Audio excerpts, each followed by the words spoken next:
The project is a virtual map in and of the Boyne Valley. There are a couple components to the map. There's a collaborative component and a digital component. The collaborative component is focused on media production, image, and video. The digital component is focused on what I would call autoethnography.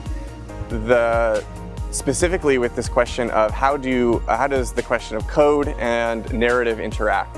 So students are manipulating sort of basic JavaScript toward the production of a map in order to tell their story and of their experience of the Boyne Valley. Students have taken an international trip that coincides with a domestic trip where they're to learn 3 or 4 facets of immersive education. One of the most important facets of the education here is not only the coding aspect and the artistic process, but also the theory and the depth of what they're going to get from it. What we're really working on is a media archaeology project. We're starting to think about how media is locative and site-specific, but also something that have personal and individual approaches to knowledge and narrative. So in the Boyne Valley, what we are doing is making sure that the students know that they were there at that time to leave a message for the future. In order to understand that, a lot of our work has been focused on deep time, focusing on what it means to be in a certain place, but also to know that somebody has existed there before you. If we can get that concept through our head, we could understand that what we do now matters to those in front of us and behind us. How do we leave our mark on the world? What can we know about ourselves by looking at what we produce today? I wanted the students to contemplate what was sacred to them. So is it the object that shows evidence of our existence, like a clay pot or a temporary paper shrine? Or is it something more ethereal, like a digital image?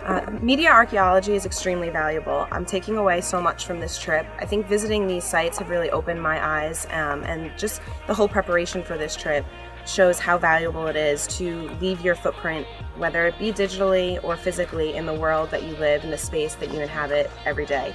I had so much fun here in Ireland. I've always wanted to come, and this experience has opened my eyes to so much of the history and how cool it is to be in a space where so much history has taken place. So it's been awesome.